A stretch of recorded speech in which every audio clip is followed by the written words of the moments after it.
All right, guys, welcome to AVDP 39. 39. We got Eric Hart here. We got Yuri here, of course. What is that? XXX? Trying to like Super Bowl. XXX 1X. 1X. Yeah, XXX, I. 1X. Sorry, not one. It's, not, it's an I. No. XXXIX. We should. Nice. Should I Roman numeral all of our podcasts? From now on. It's the 40th. Welcome to AVDP XXXX. No, it's IV. It's XL is the next one. It's IV is the next one. 40 is 40 no, is, no. 40 is XL. ID would be 49. L is 50. Right. XL. X 10 minus. XL. Yeah. He's it's right, because XL. that was just a recent Super Bowl. God damn.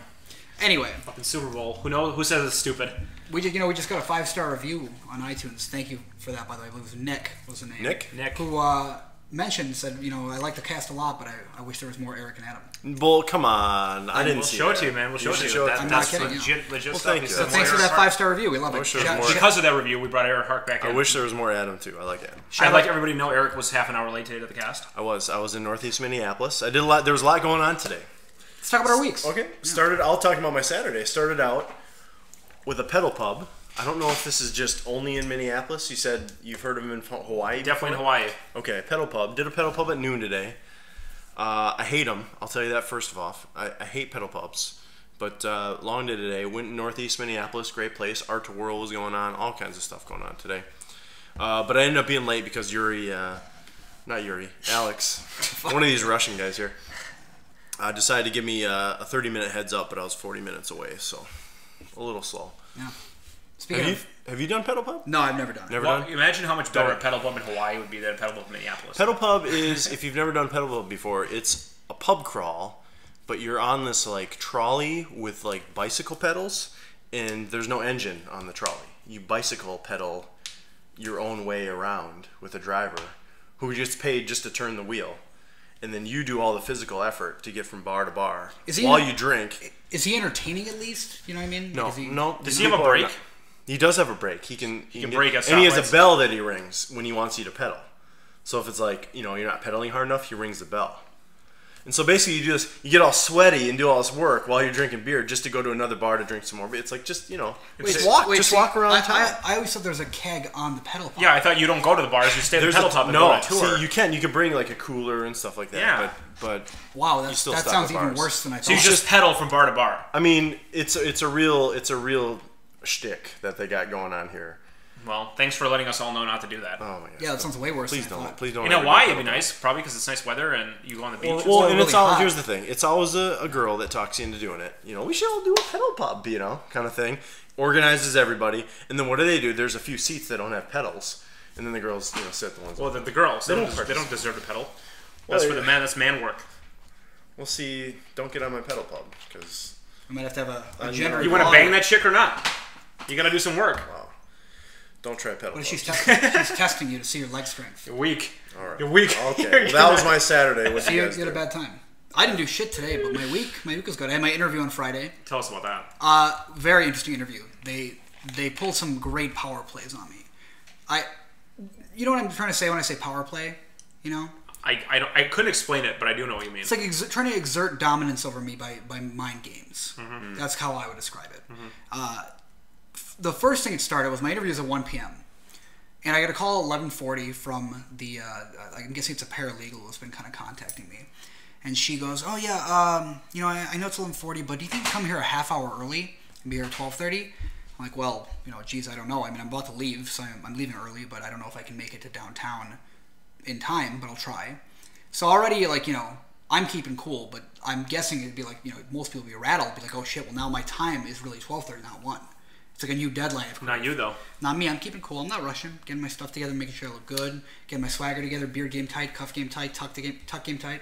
Not Russian. Get it? Yeah. Not rushing at all. No. Nice. Wordplay. So I get there, and I am a little bit early. I'm like, I get there like 12:35, 12:40. I was there early, but parking's the worst in downtown. So I walk in, and I'm like ready to go. And of course, instead of getting heard early, I still end up waiting until 1 o'clock for my interview. They're actually interviewing somebody before me. I see her walking. Just a straight up test. It was just no reason for it. So you're scheduled at 1 originally. Yep. Hope you can make it here by 12:30 because we want to try to get you in at 12:30. No, yeah, just kidding. It's still 1 o'clock. Still 1 o'clock. So I just waited there for 20 minutes Wow. while they hung out, chilling. So, okay, that's fine. Did you go in the bathroom and steal some toilet paper at least? I did not, but I did ask for a cup of water. that a I thing? drank that water. Okay. So, I didn't know where the bathroom I'm behind on interview tactics. Yeah, If they fuck you, you go and steal toilet paper. well, whatever. So, not big deal. So, I walk That's in. a tip for everybody, life hack. And I'm being interviewed by the 2 law firm partners. And, immediately I walk in and they're smooth dudes. Just one guy's got this ponytail, one guy's ponytail, real. Look, I don't want to insult the guy, but I don't want to go on a limb and say smooth with a fucking ponytail. He's one of these like older kind of like hippie guys who pull it off. He's hip, he's cool, he's 40 kind of thing? Yeah, exactly. Okay. He's probably older than that, but whatever. So I before I even sit down, he goes, "So what do you want to? Why are you here? Why do you want to do this job? Why do you want to be in this practice?" I'm like, "Well," so I kind of start talking, and these are the guys who kind of interrupt you a lot. Mm-hmm. It is kind of like being in court in certain cases. So I think that's kind of what they were trying to do. But they're rattling me and they're asking me all these like intense questions. There was a mistake on my resume where I put anticipated bar admission October, but I had already been admitted to the bar, and they called me out. So I was like, "Oh, that's my bad. I take full responsibility." Like, well, we're human. We make mistakes, Yuri. That's fine. Sure. Well, what about this social justice? What do you think about it? I'm like, Jesus. These guys. Yeah. I think that's a good thing. Yeah. But I feel like so far this sounds like they're about to offer you a line of coke. Really, it's getting real. They're that in real your face. Intense. Then I didn't even tell you about this, Christ. They have me. They go, "Your writing skills. Rate them 1 to 10." Oh yeah. Yeah. I love that. What'd you say? I said like 8.5. Like okay, not great. Decent. I think that's fair for me. Then later in the interview, they go, "Rate your oral advocacy skills." I go like 9 or 10. I'm pretty confident about that. They go, "Better than your writing." I go, "Yes." So I think, whatever. I don't know, but it's a hell of a question to just rate yourself in this ability. I like that a lot. That I like. So they're pretty intense, and they're like asking me all this stuff and just really digging into me. And the interview finally ends, and they're like, "Well, I forgot to tell you," because they go, "You came from the government. That scares us. We don't like that." Like, what do you think about that? Do you know why we're scared of that? You tell me why we're scared. Why are they scared? Tell me about it. Because government workers are generally kind of lazy, and they're fucking useless. I'll say it. They're not used to working. It's a different lifestyle. They're not used to working a lot of hours necessarily. Sure. For them, it's more of a 9 to 5, and they even said, "This isn't a 9 to 5. You're going to put in more time than that." And I was like, "Well," I hit him back with some good responses, which they liked. Okay. And then at the end they were like, "Well, listen, you'll hear back middle of next week, and we'll let you know if we're going to get a second interview with you." I'm like, "Okay, well, that's fine." So I leave. I go home. About a half hour after I get home, I get a call, schedule a second interview. So I got one next Thursday now. So I don't know why they told me I'd hear back next week. Yeah. But they're obviously reading their scripts. They're power plays, man. Yeah. They're just messing with me. I couldn't work a fucking job that requires me to work more than 9 to 5. I couldn't do it. I mean, that's pretty much any law job at this point. It fucking sucks. sucks. Even when I was working at the government, when I was beginning, I was working a lot of hours, more than 40. At the end, I was kind of cutting it down a bit because I was out of there in a month or whatever. But now, did you like their tactic? Do you like their approach to things? I kind of felt like I was aware from the beginning they were playing a game, and I did kind of like it. I thought it was intense. I thought it was direct. I'm coming from an environment where everything's so PC and politically correct, and everybody's just kind of... It's all backstabby and fucking passive-aggressive. Yeah, so it was nice for them to be up front and be like, we're not going to mess with you about this job. This is a hard job. You're going to be doing this. Don't, expect this. Here's what we want from you. I thought it was good. It was very upfront and honest. I just see these guys like on a date, like, rate your cooking skills, 1 to 10 right now. Wouldn't surprise me. Better. How are you in your bedroom? Rate yourself. But I will say they ran 8.5. They ran a pretty tight office. When I was sitting there, I got asked by like 4 people just walking by, like, has anybody helped you? Are you good? You're fine? Which I respect. I like that. I like that everybody in their office clearly like customer, on top of their game, customer oriented. While some clients came in while I was waiting there, and they started complimenting the firm. This one guy talking to his wife was like, "Oh, these guys are great. They handled my case. They're fantastic. Like they've got a crazy high win rate. They're a good place." So it was nice to hear other clients basically sell them. So yeah, I thought it was a good place, a good interview. Sounds nice. Good. Well, your week's gonna sound terrible compared to that. That's a good story. We should probably save your week for picks. I didn't really do anything all week, but I do have something I don't talk about during pick time. Oh, okay. But we should probably get into our big topic this week. It's been hanging around for a while. Yuri's been taking this topic across the finish line for a while, and he's been waiting. I have been marinating. Yeah, you've been championing this. Well, you begin on the DL. You want to air a card here specifically. Here I am. Yeah. Well, I thought it would be a nice, fun dialogue. I'm not saying it's bad. Well, the whole thing is, we brought it up a couple times, and people are like, "Oh, we should talk about this in another episode. It'd be interesting to hear." And the idea is just basically race in America, racism in America, issues with race, problems with race, and kind of what is really happening and what our takes on it are. So, I think before we start, we all got to come clean. We are all white, and that's going to be an issue for a lot of people. Yeah. What right do we have to talk about race in America, being the white people? I've heard that a lot of times whenever we've delved into racial issues. I've heard that a lot. Really? I've heard that, yeah. People say that all the time. Like, well, what do you know? You're white. You don't have the right to talk about it. Like, well, that's idiotic, frankly. We all have the right to talk about it and the obligation to talk about it because that's how you get anything done. You know what I mean? Yeah, that you're right. That doesn't make sense to me, I guess. I mean, there's certain things I feel like you can and can't say. I mean, I've obviously never experienced a lot of these things we're going to talk about. Right. But that doesn't mean I can't have an opinion on it. I can't talk about it in the broader scope. Yep. And that's what I want to do today. And I guess the first broad question is, do we have an issue with racism or racial disparity and racial problems in America? And I think the answer is yes. I think there definitely is.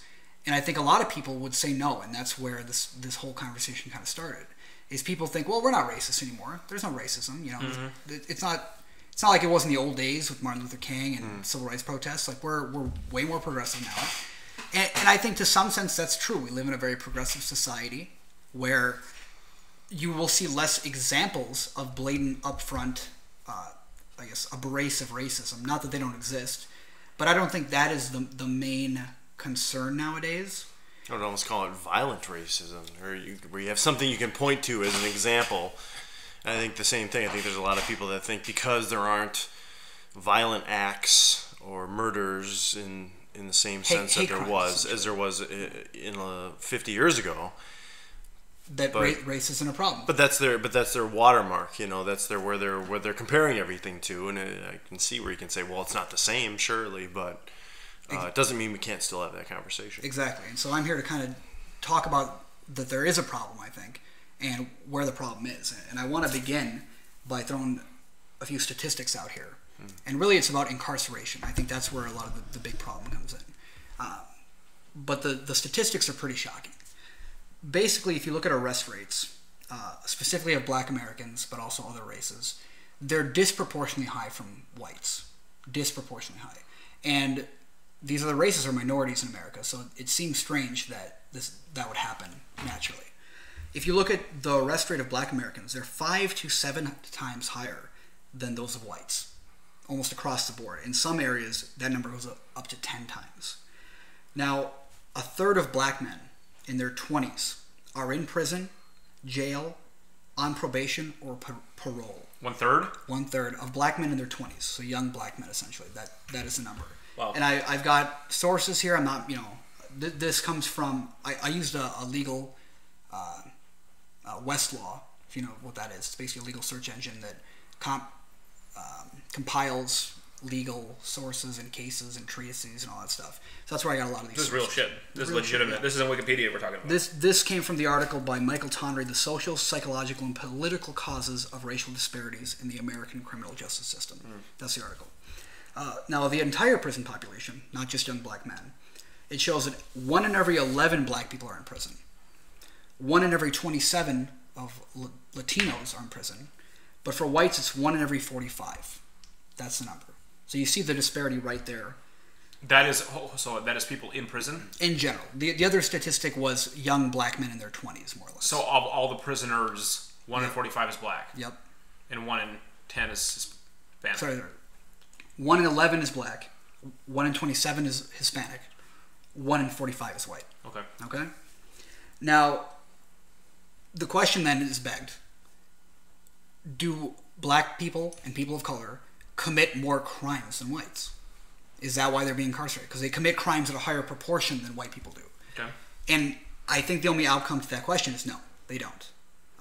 I think that would be ridiculous, honestly, to think that. Now, maybe it's possible, but a lot of scientific studies and a lot of research has shown that it's just not true. White people commit crimes at probably about the same rates as black people do. So where does this disparity come in is that question. Well, now you say probably. There's no facts here. There's no stats. I don't have statistics, right? But okay. When I talk about where the disparities are coming in, I think you'll see why these incarceration rates are so high. But you got to think about it logically a little bit too. I mean, you've got a very small minority population, especially in states like Minnesota and Wisconsin. Wisconsin has one of the top 5 highest racial disparities in the nation, right? What is a racial disparity? I mean that Wisconsin has far more black people arrested than white people. Okay. In proportion to the population. Okay. To think that more of them are committing crimes than the giant white population in that area just seems against the probabilities, against the odds. Okay. So why is this happening? Why are we getting this racial disparity, right? And we talked about it a little bit earlier, but I don't think it's because of blatant racism. I don't think that cops are out there going, I hate black people. I really want to arrest black people today. Okay. And so I'm going to do that. There's a lot of factors that go into it. The first factor I think that is really one of the most important is the fact that cops need to meet quotas, right? Cops in general have numbers to meet, and they need to have arrest quotas, and they want to do that the easiest way possible to get crime off the streets, okay? So what are they going to do? They're going to do it the easiest way possible. Okay. And to have a little history lesson here, think back to the fact that historically people of color in this nation have probably been economically challenged. You know, they've had lower incomes. There's been poor, concentrated areas, ghettos, housing projects, those type of things. So people of color, more often than white Americans, are living in densely populated, high crime rate areas where there's not a lot of income. And that all began in the 1910s and 1920s when blacks fled the South to escape Jim Crow laws. And here they were subject to discrimination in the form of housing discrimination, urban zoning, placement in large urban ghettos. And then what happened then, from there, is in around probably the 80s, I think, there was deindustrialization, right, where factory jobs became more obsolete, and there was a rush to move to the suburbs to find good housing and good jobs in suburban areas. But the less affluent black class and other minorities weren't able to leave. And so they were stuck in these inner city ghettos, essentially, right? I'm with you. Okay. Around this time that these inner city ghettos were being created and the projects and all the stuff was going on was right when the war on drugs began. The war on drugs began in earnest, and you've got harsh sentencing guidelines for drugs. Drugs is a priority in the news. Drugs off the streets, etc. All this stuff. So you're following me so far, right? What's Eric doing? Or typing about? Taking notes. Yeah. You taking notes? Yeah. Wow, what a guy. Wow, taking notes. That's impressive. So, these areas weren't profitable or appealing. They're bad neighborhoods, etc., whatever. And so they're left to kind of crumble by the structure of the system, and government's not looking out for them at this point. So they're just messed up places. So in these kind of places, drugs are sold in the street corners you're seeing usually, right? People are out in public selling drugs. It's not like... It's like you probably see on TV. Now, how are rich suburban white kids probably getting their drugs? Their drug dealer comes to their house. They walk in the house. They have an exchange, and they go home. People are doing drugs inside their house. They're not doing drugs in the street corners. They're not doing drugs in the projects. You're not going to see it as often. It's more hidden. It's more condensed in these areas. In most of these nicer areas where it's more hidden like that, you're going to have a larger white population. But in these open urban areas where drugs are being dealt in the street corner, people are doing drugs, in alleys and all these places, you're going to get a lot of minorities. Okay? That's just how it's been. Yeah. And so where are cops going to go to arrest people? Are they going to try to get that one white kid in his house or in his college dorm? No, they're going to go out in the streets in the projects and just see people selling dope and get them there. It's the easiest way. So what happens when they do it that way is not that they're being racist. It's that they're trying to meet their quotas, trying to get the easiest bust. And the result is that they're arresting a disproportionate amount of black people because that's where they're living. Okay. You following with me there? I'm with you. All right. Then you've got the harsher sentencing guidelines and the punishment for certain types of drugs. All right. Specifically, there's this very controversial ratio of the sentencing guidelines for crack and sentencing guidelines for cocaine. So one is a cheaper kind of rock form of the drug, and one is a powder form, and it's more expensive. Okay. So who's using the powder form? Richer, affluent people who generally are whites. Now, why is that? Why what? Why do they use the powder form? It's more expensive. Okay. So I guess it's got a different high, whatever. It's like a party drug. Okay. But the idea is that because it's more expensive, more affluent people can afford it. In America, historically, white people have been more affluent, right? Or at least in these poor areas, the minority population is very huge. So the minority population is using crack cocaine, which has a 100-to-1 ratio of sentencing. So for every 1 year that you would get for cocaine, you'd get 100 years for crack. Does that make sense? Which is hilarious because crack is just diluted cocaine. Yeah. Why is it the same drug? Why are they... I think part of it is that they're measured in weight, and a crack rock is probably going to be more than powder. But I could be wrong about that. That should be hypothesizing. But for whatever reason, they made the decision to make crack more a harsher punishment than cocaine. So that's the thing now, okay? Now, this was going on forever. This was... there was the 100-to-1 ratio for this punishment. It didn't even change until 2010 when Obama finally lowered the disparity to 18-to-1. So now, after 2010, if you have cocaine, you get a certain punishment. If you have crack, you get an 18 times more strict punishment or longer punishment. All right. So all this is happening is basically that these people who were dealing in these cheaper crack drugs in the projects are getting arrested for these crazy long sentences, and cops are arresting them at a high rate because it's easier to arrest them. So that's creating a high population of black felons and black inmates at these prisons, much higher than the white people generally. Okay. Now, are you following along? What do you guys think of this at this point? Well, I follow along, but this isn't... I mean, although that explains why there's disparity, they are actually committing crimes and deserve to be caught and prosecuted, right? That's fair, but are white people not also committing crimes? They are, but if they're harder to catch, then it makes perfect sense that, I don't see a discrimination here. This seems like there's a concentration of crime here. Well, it's not a discriminatory intent necessarily. Right. And this is something I want to talk about too, is that you've got two types of laws that should be passed. You've got, well, not two types total, but in this context. There's discrimination that's on its face, a discriminatory law, where you're intending to be discriminatory, like Jim Crow laws or segregation. But then you've got laws that, in their effect, although maybe well-meaning or well-worded, have the effect of being racist. Okay? They're disproportionate in affecting a race at a certain... what am I trying to say? Well, the law in this case... Affecting one race more than the other. You're talking about the disproportionate sentencing here. Yeah. Yeah, I mean, I think that's idiotic, and that's, a classic horrible move the government's made, and I hate it. But the fact that the police are arresting more people because there's a fishbowl, and in the fishbowl they're all committing crimes, that makes sense to me. Like, it's not... Well, what happens, though, is you've got a vicious cycle then, where you're basically taking these black people, who are already poor in a tough time, because it's easier to arrest them. Yeah. You're making them felons. You're creating havoc in the society itself, taking away fathers, mothers, relatives, family support, whatever, leaving a lot of people in bad situations.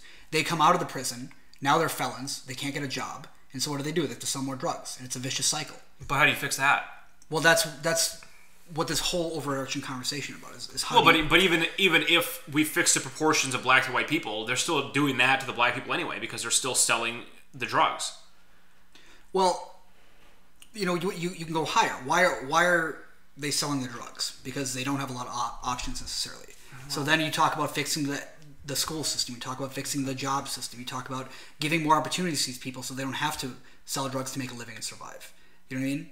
The idea is that, I mean, are you arguing that it's not racist, or there's not a racial effect? I mean, I guess I'm not really playing my violin for the people that are actually committing crimes. I thought that we're trying to fight places where black people are being unjustly prosecuted or unjustly targeted. But if they're actually selling crack cocaine, I'm not really feeling too bad about it. Well, I don't agree with that at all, I guess, because they should be punished for sure. But the problem in society it's creating is that they're being punished disproportionately. White people aren't being punished. The societies are getting worse because of it. And we're doing nothing about it other than just keep repeating the cycle of arresting them, getting the arrest quotas, and then moving forward and leaving these people to basically suffer. Sure, but we can't stop. Like, I don't. My vote wouldn't be to stop arresting drug dealers. You're thinking too small, though. But I'm saying there is a problem. Okay. We have to go higher and think about how to fix the problem. Okay. Well, I'm with that. All right.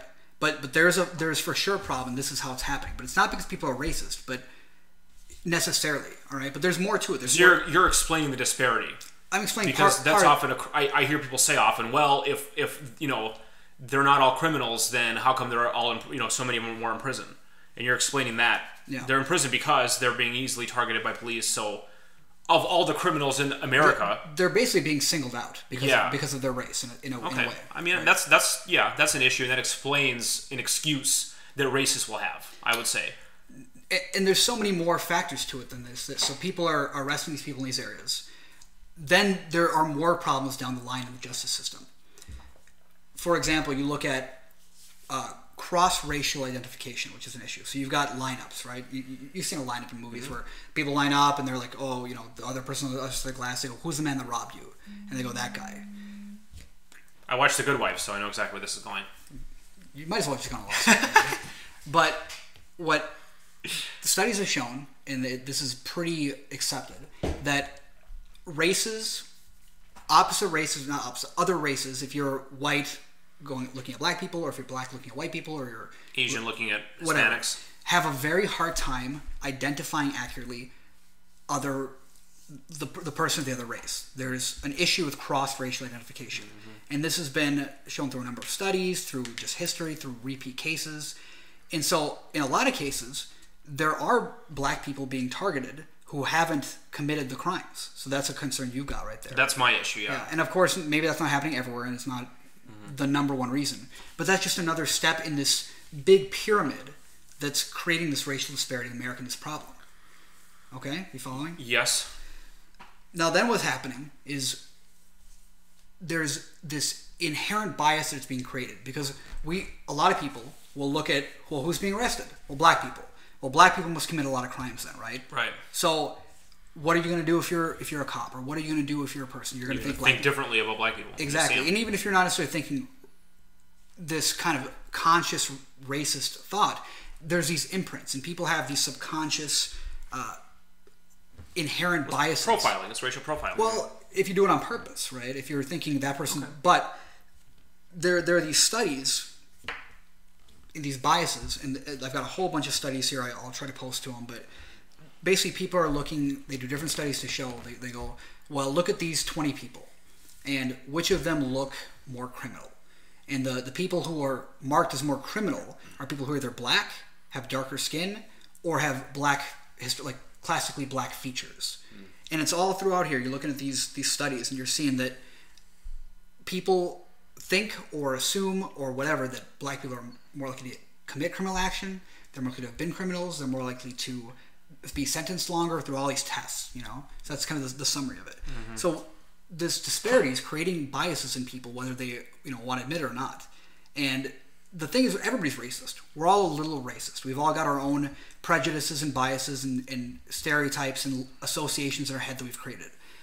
And we may not, we can overcome them in our actions, but they're going to exist.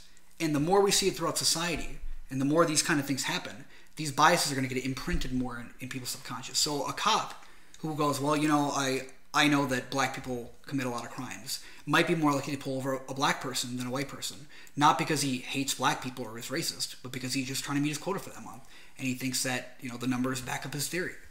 So, there are problems all throughout this hierarchy, all throughout the system that's being created from every step of it. And then as that happens, you're getting animosity between police and people of color, as we've seen in Ferguson and all these cases that have been coming up. And that distrust on both sides is creating more issues. And then the final thing is that you actually do have, real racism being created, or real conscious decisions to hate certain people of color, whether it be black people hating white people, or white people hating black people, or Asians or Latinos or whatever, because of all the conflict that's been happening. And so it just builds on itself. And the thing isn't where, we can stop it here. We can stop arresting black people as much, or we can focus more on white people. That's not the case, but we have to be thinking about it. And we have to look at where does it start, and what's affecting it, and how is it affecting us. And so the conversation isn't, I'm not here today to say, well, we got to stop it this way. But we got to think about it. And there is, I want to say there is a problem, and I think this kind of categorizes a lot of the larger problem and how it's happening. And we got to think about the bigger picture of how to solve it and how to help it. Okay?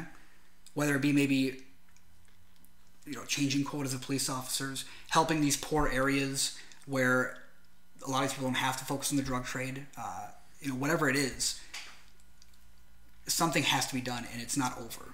We're not done. We haven't hit the point where there's no more racism in America, so we're good. And I think that's what a lot of people think, and I think that's what I want to talk about today, or what I've said today, that there is an issue, and something needs to be done about it. Go. What do you think, Eric? You took notes. I think it's become fundamentally more complicated. Talk a little louder here. The racial issue in America, I think, has been it's so complicated that it's very difficult to break down into individual pieces, because people can always counter one thing or another thing. They can say, well, it's not racism, it's poverty, or it's not the criminal justice system, it's the Democrats that passed harder sentencing laws, it's the drug war, it's these things, and they all come into play when you let the rules of the game play out. These are the effects that come out of it. But it isn't the same. That's a person of a different race, therefore negative thought. It's not the same anymore. These psychological developments are coming from, I think, much more complicated places, where police nowadays, if they interact with drunk people a lot, they're going to have a way that they approach drunk people. And they're not going to come with a clean slate every time. They're going to say, this guy's out of control, or he's out of hand. I know how drunk people act. He'll be belligerent. He'll say he's not drunk. They come with all these built-up experience and these prejudices. Exactly. And so what happens then, too, is then they start to see suspects, as they are, through a certain lens. Yep. And I think a lot of times, if they had an experience previous where a certain suspect with certain features, a young black male, or even a black male, or even maybe a white trash-looking person, had drugs on them, or this or that, or it's just something that occurs a lot in their job, they're going to come in with those suspicions again. You'll see that person. It'll trigger something in your brain. And a lot of times it makes them make decisions based on not just that situation, but all the situations they've been in previously. And I think that's why you see these people maybe so quick to pull guns when someone runs, or whatever they're fighting over.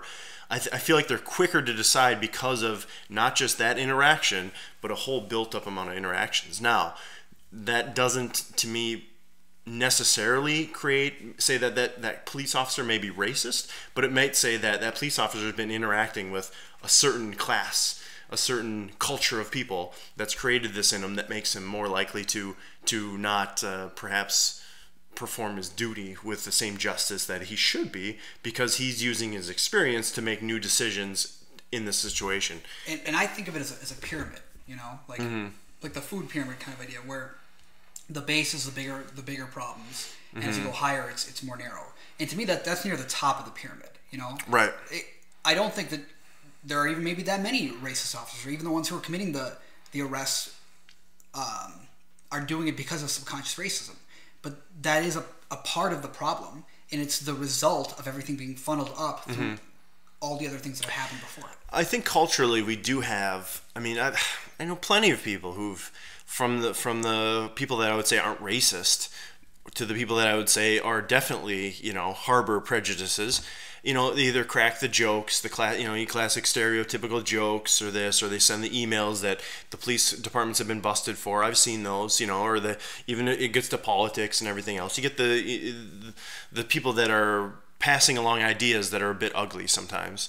And I think it is something that's ingrained in our culture, and that you might not be violently acting upon something, but people still harbor, I think, racist prejudices and stereotypes, and they enjoy maybe bouncing those around. We don't want to get too. I don't want to see society get terribly PC, I guess is the one way I would put it. But I would also admit that there are people out there that they're so rarely exposed to different cultures within our own country that they don't understand it, and then they can create stories and they can create myths and things about that culture to make them feel better or safer, or whatever it might be. But I do think there are lines that are built in our society that people have a difficult time bridging and crossing, that they don't understand other portions of our society, and therefore they'll come out with ideas like that. And ultimately, the human brain is wired to only understand so much. And we use tools to help understand the world around us and to comprehend things. And one of the things we do is we create associations. And so we create stereotypes, we create beliefs, we create associations, and when we see something or feel something, it triggers the association. And what's happening is I think a lot of times we're starting to associate black people or people of color with negative associations because of how things have played out throughout history. I think it's interesting in the 90s, when we were growing up, our generation, we grew up with a real change, first of all in music in the 80s with hip-hop, but really in the 90s when the West Coast and East Coast, when we got our gangster rap, when we got Tupac, when we got Biggie, we got all of these guys that were larger than life, entertaining, loved the music, it was very creative, very genius, but on the surface, the identities that they crafted were of a certain sort of mafioso character. It was gangster rap. It was a negative. It was a bad guy image for the machismo that went with it. But I think a lot of people didn't understand, and I think some of us when we were younger didn't understand. We believed some of these people were real badasses. Yeah. And I think only later in life that you start hearing the term studio gangster and things like that, where they're just playing a role. They're just like Garth Brooks is a country star, and then all of a sudden he recorded an album as what do you have, an alter ego as a rock star? He had some guy like that. But it's a lot of these guys are just, it's marketing, it's entertainment, and it's not always true. It's not always everything you see on the face. So and I think in a way that really drove a lot of people who were ignorant of the situation to a certain prejudice, to see that was in culture, that was the biggest representation at the time. So another example of that. of the black culture, and it was it was a criminal look, and it was entertaining as all hell, but I think there are people that took it real literal, I think, and associated negatively with that. And so I think that was I don't want to call it damaging, but I think it was for people that weren't aware. It wasn't. It created in them. It furthered their ignorance, I think, with their prejudices. It's possible. I mean, stuff like it could be a piece of the puzzle. What do you think over here, Chris? I will go out and say it was absolutely damaging. I think that rap is doing no good for stereotypes in any way, and it's we are, I would say, more informed than the average person because we're in the news, we're talking about it, we want to bring this stuff up. But my parents, for example, or people who don't care about it, they will go, okay, well, here's what the rappers do, here's what they like, here's what people listen to rap, that's what they like too.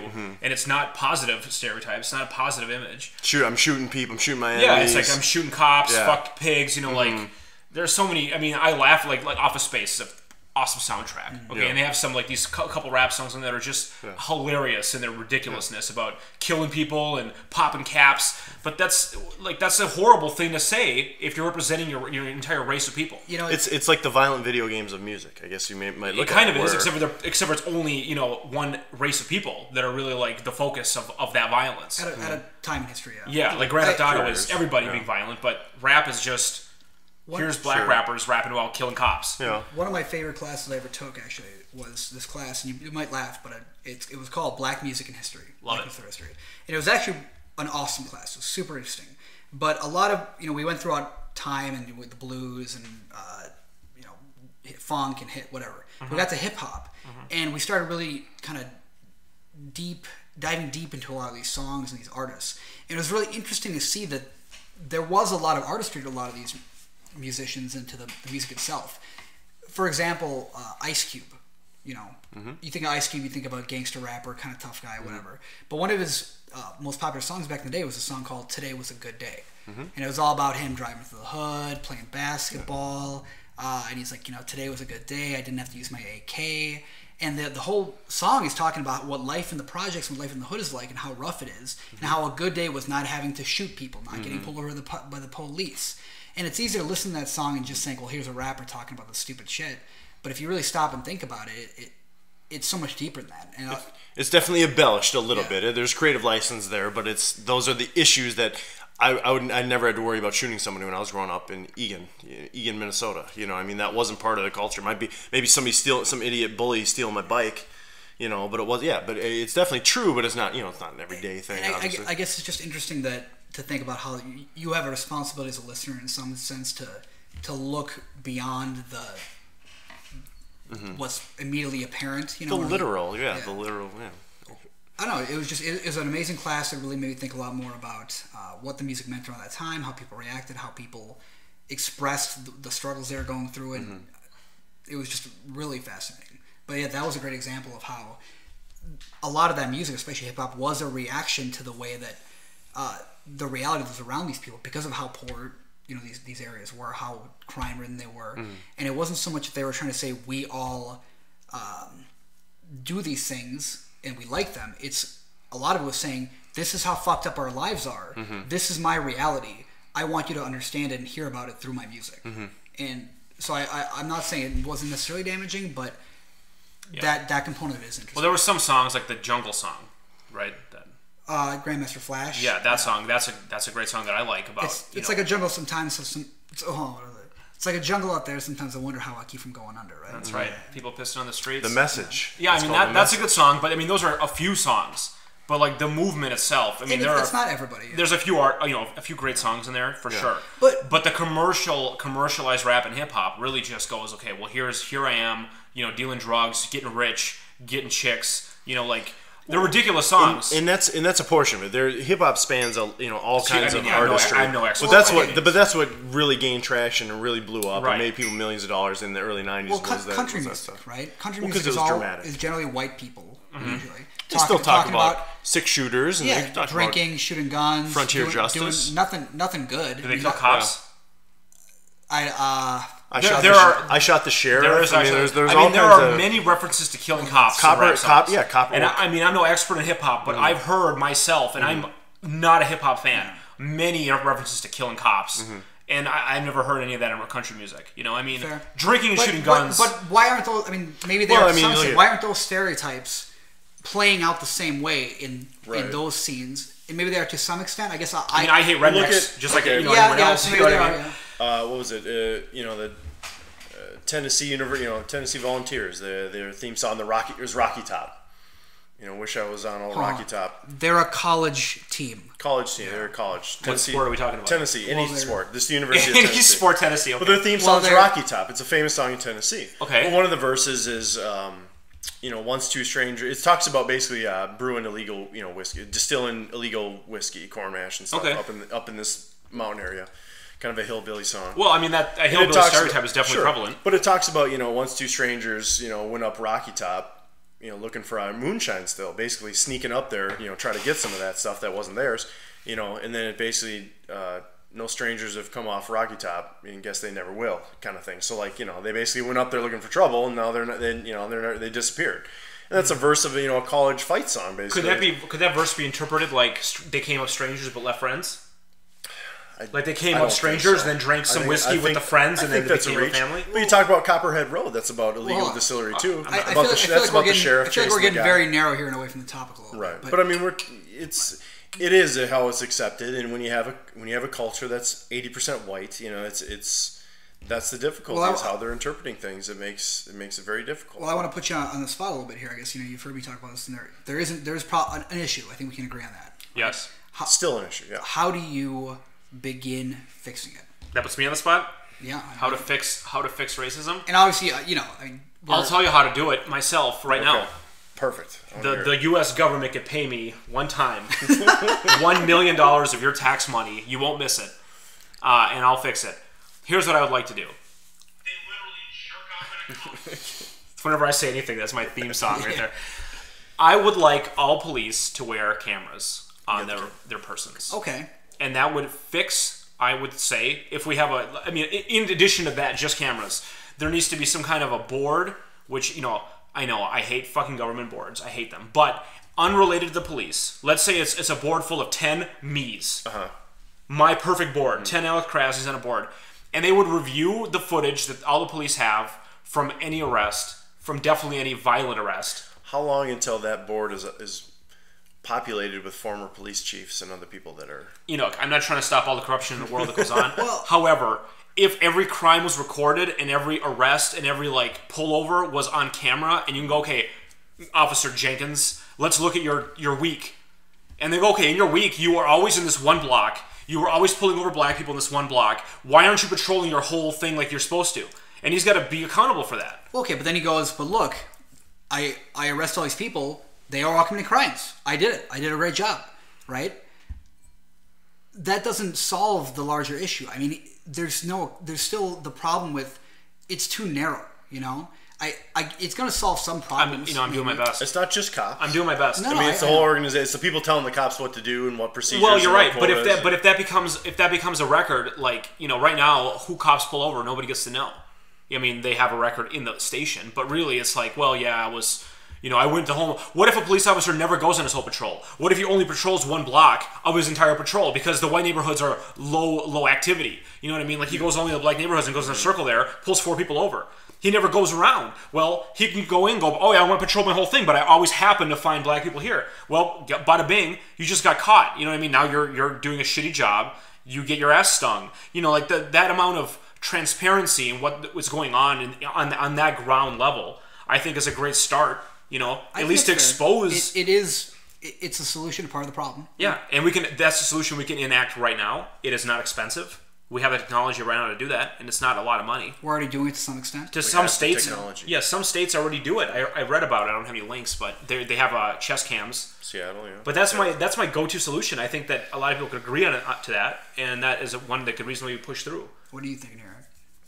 I think some of these issues happen to be generational, where it will take some patience and it will take some time. I think I'm of this theory as well with the Israel-Palestine situation. I think there are people that are grown up and they're set in certain ways that aren't going to be convinced to really make fundamental change. And I think what you really do have to hope for is new generations that aren't affected by old clashes. Ireland, Britain, for one, anything else. There are generations that haven't gone through the big conflicts, that didn't go through, what I'm hoping, we didn't go through slavery, didn't go through the 60s. We have memories of it, but hopefully there's a new generation of kids that grow up that are 5 and 6 right now, that go through school with the confidence and the acceptance to not even realize that it's that big of a deal.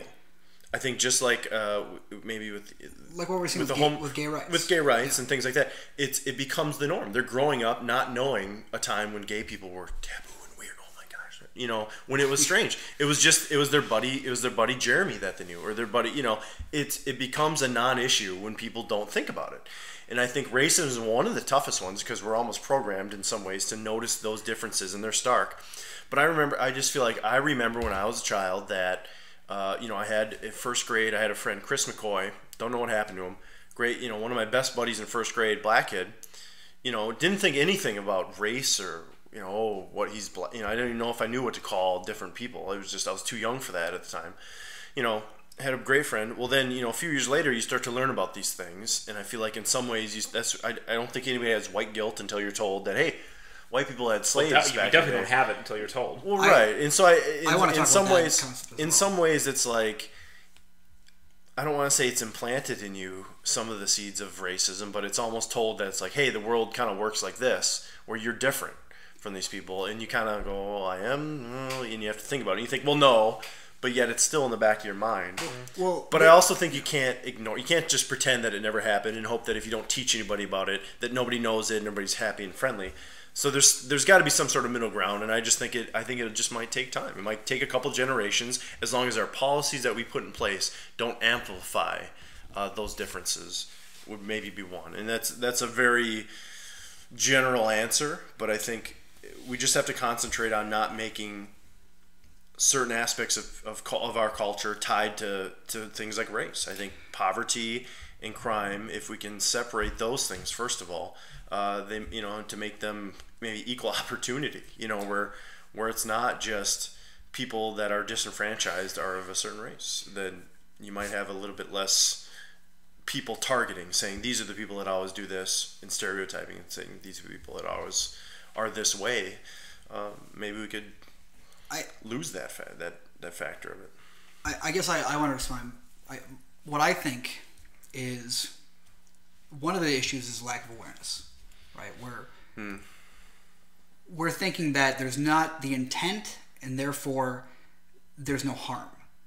And the number one thing I think that needs to start happening is awareness that there is a problem. And that's why I'm really happy we're talking about it today. But that just because people aren't purposely creating racist policies doesn't mean that the effect isn't racist. And a lot of there's a debate in kind of what kind of constitution do you want? How are we on time? We're 50 minutes in right now. How much? 50? 50. 50. Yeah. Should we take a little? Well, I don't think it matters. Okay. We can. All right. That. What was I just saying? Fuck.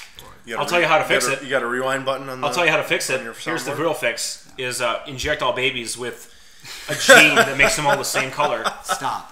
I'm telling you what, though, that's the fix. Everybody, no more black, no more white. There are people that would be real mad at you right now. Tough shit for them, man. The real Aryan crybabies. Yeah, those Aryan crybabies can be deported to fucking Norway, and then we're. Hey, whoa, Stop. Norway. So why not Norway? They're all white there, right? Yeah, that's my home country. Come on. I love Norway. So we need to be aware. Oh, so I remember this thing. Okay. So there's a debate. Do you want a race neutral constitution or a race aware constitution? And what I mean by that is, do you want, when you interpret the Constitution, when you look at laws, when you pass laws, do you want them to be completely ignore race as a thing, just be equal to everybody? Or do you want them to consider race when these laws are being created, when the Constitution is being upheld, in their creation? Which one is more fair? And I think that a lot of people think that it's the race neutral one. But what ends up happening is that the effect of a lot of these race neutral laws is creating disparity and creating racism through their effect. Affirmative action opinion incoming. Well, maybe, I don't know, but I think we need to be aware of the effect these laws are having. You know, you've got the 100 to 1 sentencing guideline, and it sounds fine. It doesn't sound racist, but when we look at the effect, we're looking at that we're crazy crippling the black population because of it. And so I think we need to be more aware of the effect, and I think we need to stop thinking so much about these narrow issues of, you know, how can we make people less racist? How can we stop people from arresting somebody? We need to. I guess, yeah, maybe affirmative action. It's a chicken and an egg situation, I think, where it's just, you know, I know some people that just have certain stereotypes, you know, where they just, and even myself, I've had identified times where, you know, I make a different decision based on if I'm out doing something like pizza delivery, you know, and I go to a certain area, neighborhood or a certain area. I mean, there's people that I'll walk by. Alex Kreisman might walk by me on the street, and I don't even give them a second look. And there's other people that might walk by, and I judge them based on how they're dressed or how they looked or who they are. You know, whether I should be on a higher alert for getting, you know, for having my $200 in my pocket. Well, that's something when I say we're all, well, even in the inverse, you know, Krasny said our parents were from Russia. Russia's a very racist area because there's not a lot of minorities. Still is. Yeah, oh my gosh, it's awesome. But so our parents, you know, we grew up kind of being more aware of these like very racist things, especially with the older Russians in our lives. And so for me, I tried to consciously counteract that by being, I guess, less racist. You know what I mean? But in a weird way, that is its own sort of racism. Exactly. And so it's like that's going to happen, and I don't think there's much you can do about it. But I think the bigger issue is that how, you know, we're creating these problems in our society, and we just start thinking of the bigger picture of how to solve them.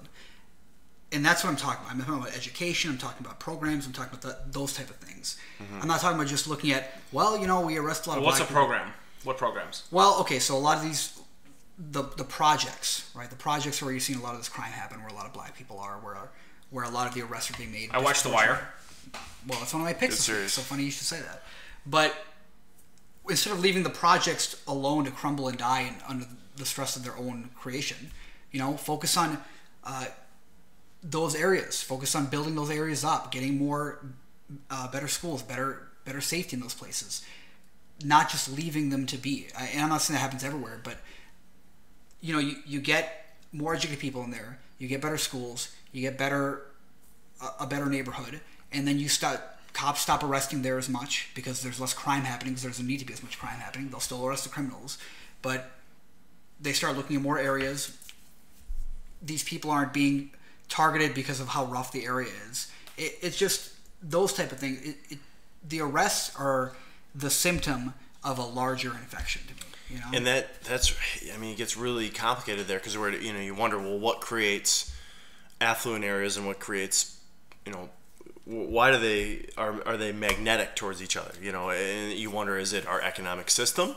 And not to, you know, I mean, we got the old red army flag up here, but I mean, not to be called that, but I mean, it's sometimes what effects of capitalism do we need to be aware of and to counteract? And I'm not even here to give answers on that, but I'm here to just say that those are things we need to consider in the race discussion. Exactly. Well, it's so complicated. There's so much at stake, and I think a lot of times I think an economic situation is at fault.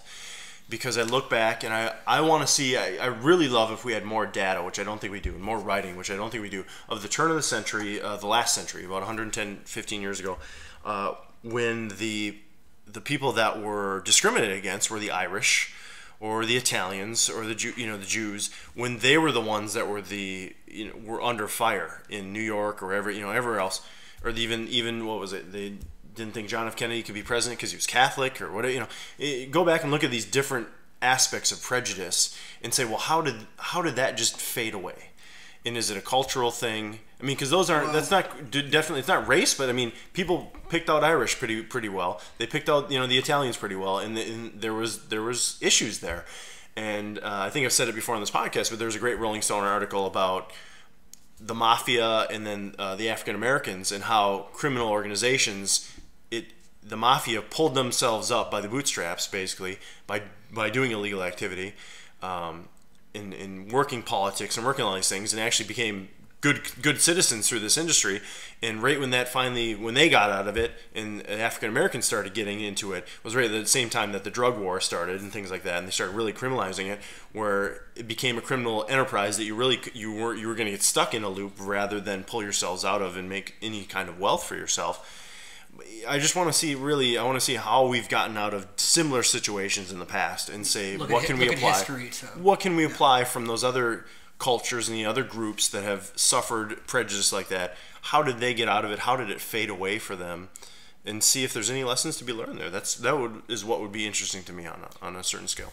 Well, I don't have much. I mean, I think we've covered a lot here. We're not going to be able to cover everything, but I think maybe we should, take a break and then. Hope our listeners chime in and see. Hey, definitely chime in, guys. This is Leave the what comments. do you think? It's a complex issue. I know everyone's kind of got an idea about this or that. I think. I mean, maybe you disagree with my basic premise that there isn't a problem.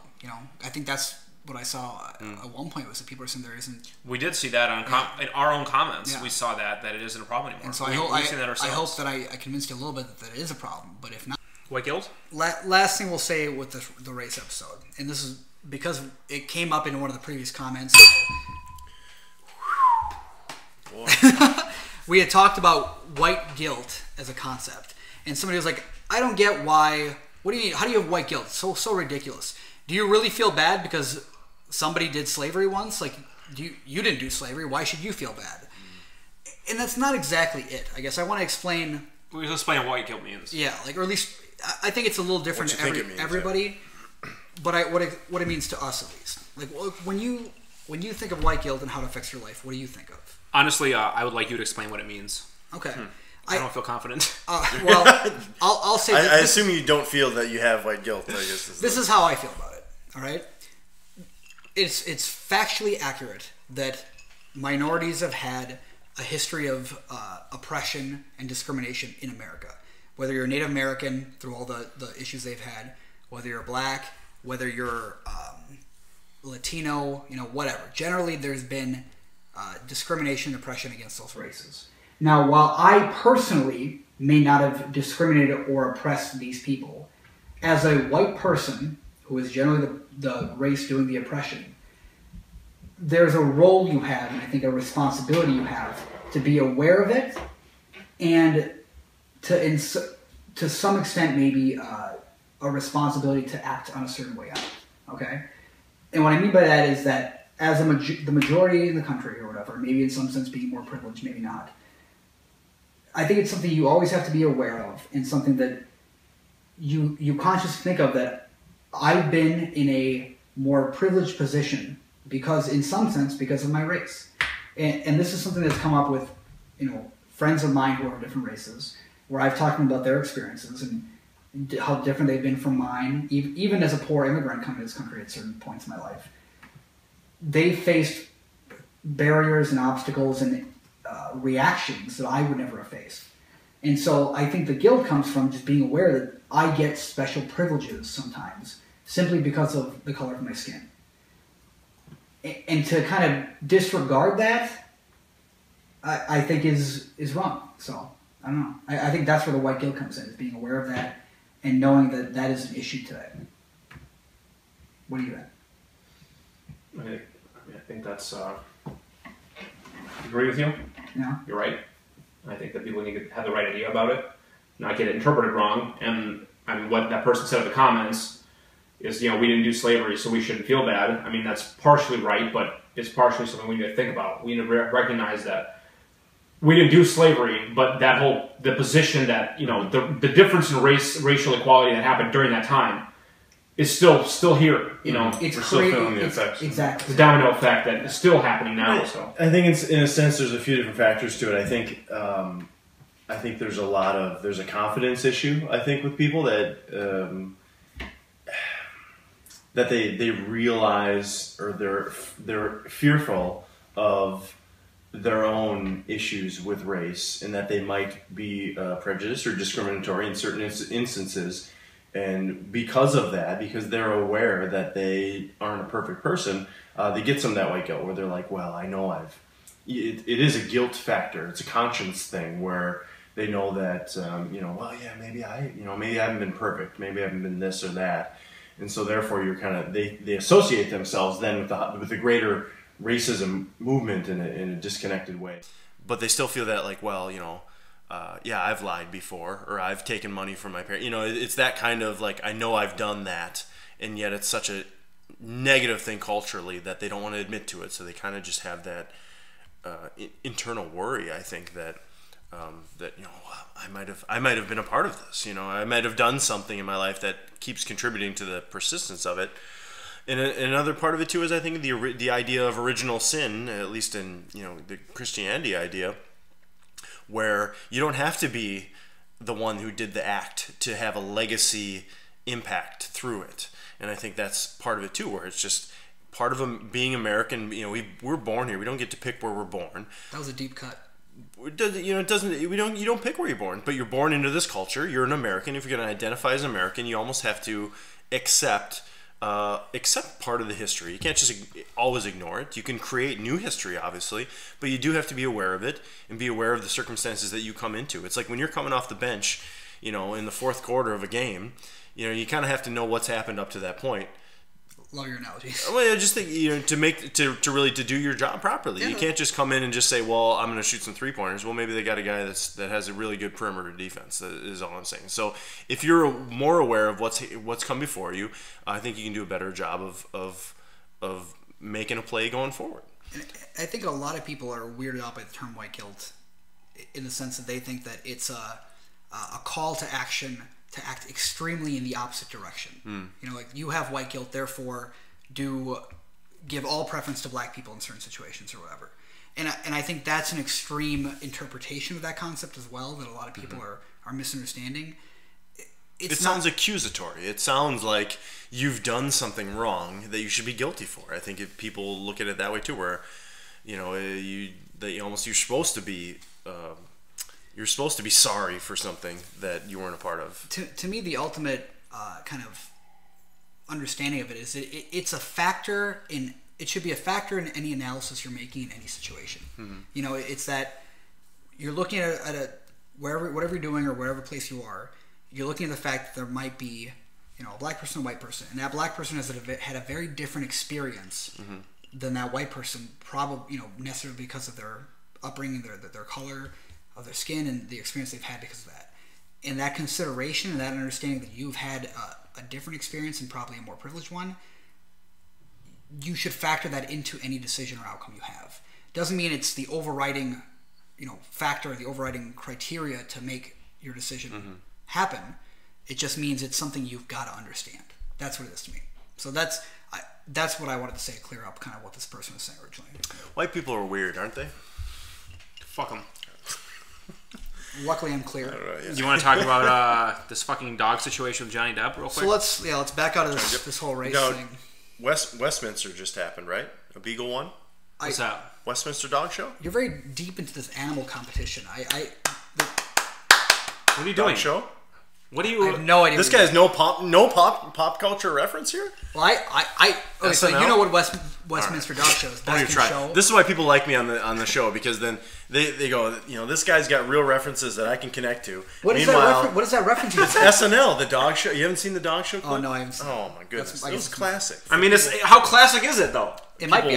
Wait till they throw comments. A lot of people like SNL. They're going to call you an idiot. They're going to link to the video on YouTube. We grew up on Mad TV, so who are we talking about? You guys are weird. Well, so... Dog show. Yeah. There was a dog show happening. Biko won, champion. Well, then let's talk about dogs. Okay, let's talk about dogs. We love dogs. We love dogs. There's a dog around here somewhere. We like dogs, right? What do you got? You got him in that little cage, don't you? I love dogs. Have you let him out today? There's no cage. So free range? You got a free range I have spot? a free range dog. You got a wild dog.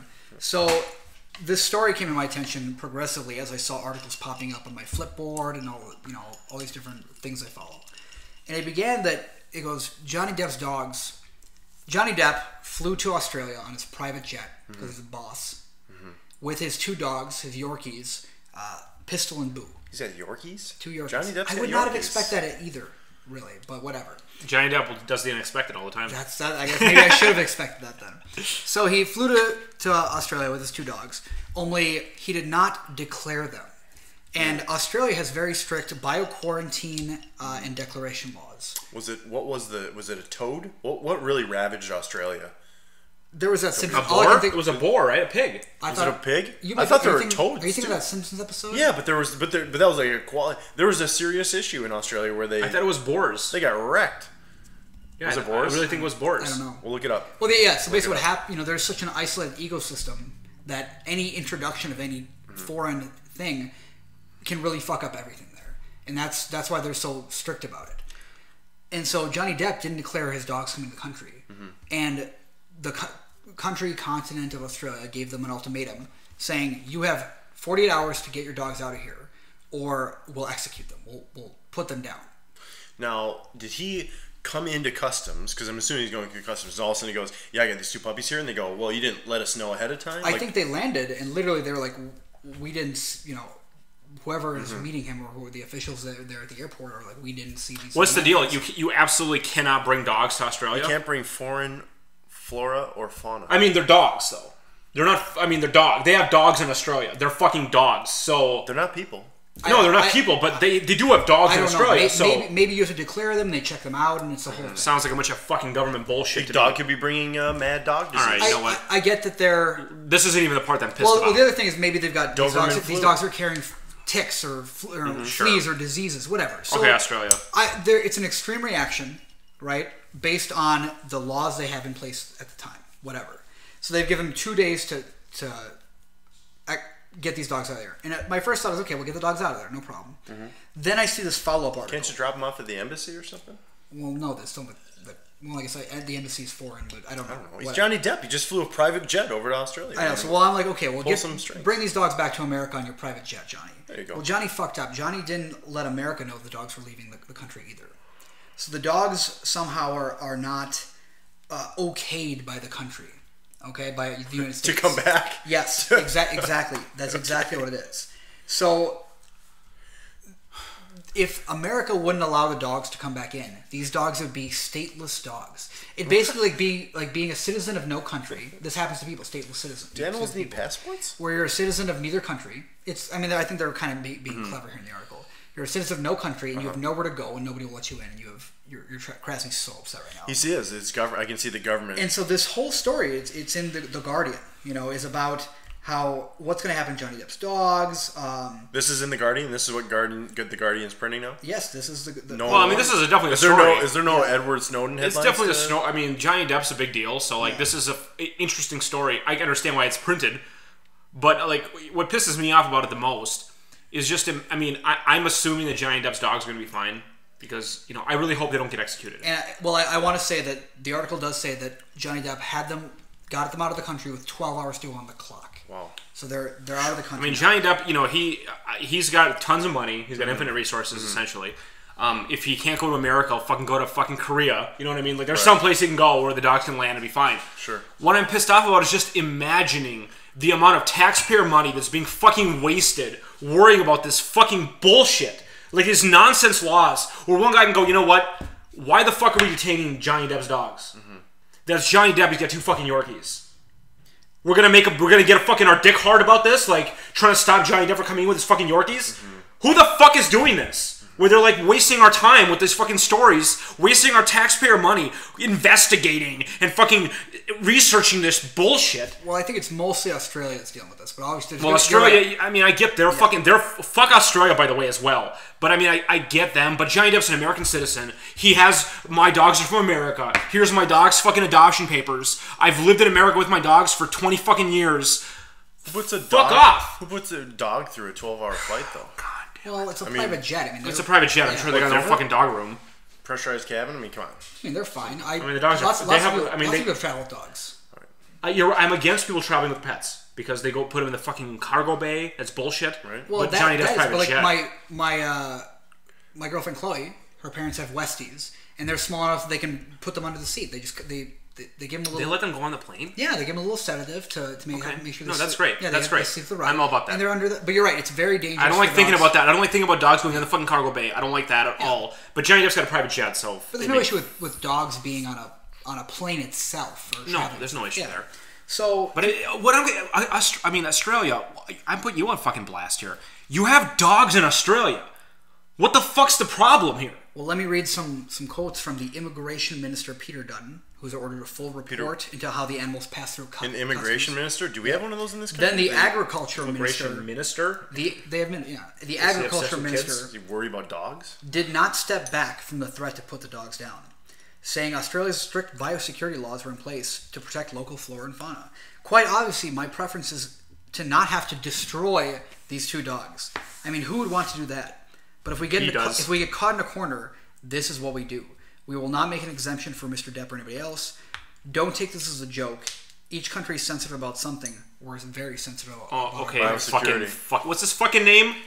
I don't know who the agriculture minister. What's his fucking name? The immigration minister is Peter Dutton. Okay, fuck you, Peter Dutton. Hopefully, the fucking guy gets. There's so many quotes from different. Isn't the Great Barrier Reef like getting destroyed daily? Look, I hope Peter Dunn fucking dies. I'll just say that. It just seems like a very extreme reaction. Because he's not agreeing he's going to die. Fuck that guy. How interesting is it to think that there are probably people who do this, right? I'm imagining who aren't Johnny Depp. And I wonder if this happens. They have to put dogs down. How fucking? I mean, I would say that a regular person without a private jet would have a really hard time to not check dogs on a plane before coming to Australia. Right. We know who it's going to affect. It's going to affect there's exotic pet smugglers and all that. Smuggling the monkeys, and those monkeys they'll get that it's a very serious issue. For sure, yeah. But now when it's obviously a dog, I just think the threat of saying Johnny Depp, we're going to kill your two dogs if you don't get them out in 2 days. Like, they're already here. You know what I mean? Keep them quarantined, I guess, in a safe pet area. I don't know. What are you going to do fucking at this point? They've already done the damage. You're going to kill them? Really?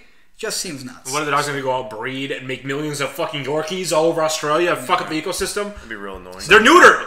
Fucking asshole. I just thought that was a crazy story. That's a fuck story, man. So, you know what? We've had some serious fucking shit. Alright, let's go to picks. And I'm going to, let me go first because... Yeah, keep your serious thing going. Pets. I'll tell you why I'm so upset right now. I'm upset. Mm-hmm. I've been upset all week. I've been literally upset the entire week today. When I saw you today, I was like... You already said first thing, like, why are you so crabby?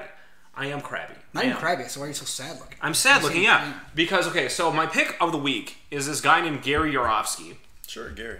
Yeah, Gary Yourofsky is an animal activist, and I watched one of his videos at the start of the week, and then I watched a lot of his videos, throughout the week. But he's a vegan, and he's a vegan activist, and he's... it looks like, I didn't know about him until now, but he's actually pretty famous. And he's banned from a bunch of countries for being, like, too radical. Right. And he's a vegan activist, and he does speeches. And you can look him up on YouTube, and I'll link some speeches here, but I really found them, excellent. But he goes around to college campuses and tries to convince students to, become vegan, by exposing the hypocrisy that they go through. And the part that upset me the most is he shows... footage from animal farms and slaughterhouses. Mm-hmm. He shows that footage in the class because it's shocking and he gets results. And every time I watch that footage, and I do watch it every time it appears, I force myself to watch it, even though it upsets me for weeks. And I literally have trouble sleeping because I think about it and I can't fucking get it off of me. But because I participated in that for, all the years I had until I became a vegetarian, or I'm trying to become vegan now, but it's a slow process. I feel like I have to pay a price for that. You have meat guilt. I do have meat, exactly. That's exactly what it is. And I feel like in me making myself feel miserable by watching that, I feel like I'm paying some kind of a cosmic price for what I've done. You're like a monk. Well, kind of. I feel like I owe that to the universe. Whipping yourself in the back? Your meat guilt, just real quick. Okay. I don't want to derail too much, but at a certain, you're growing up as a child at some point.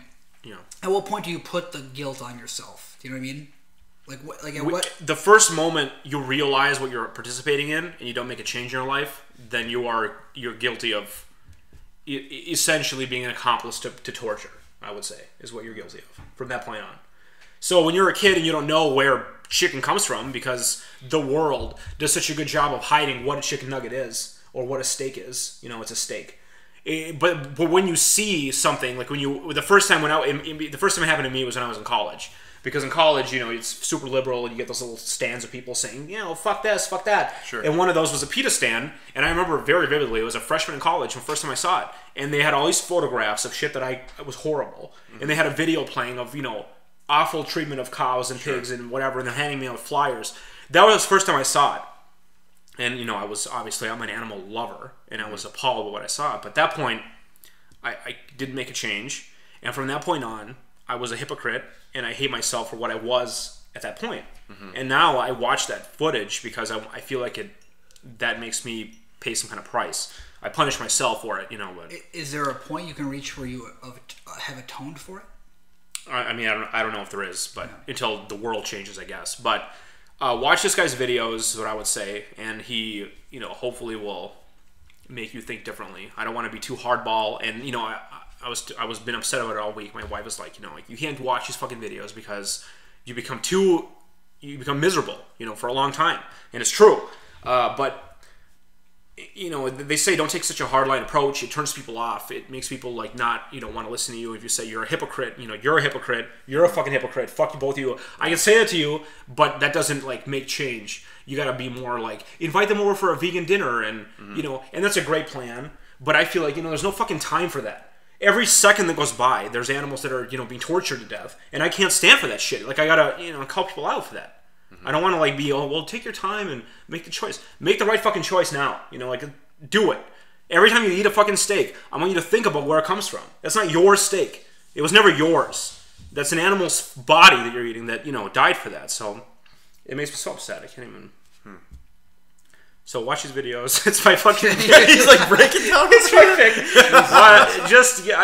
This all might be week long. This is the heaviest fucking AVDP. We're gonna dub some piano audio. Let's talk about The Wire for a while.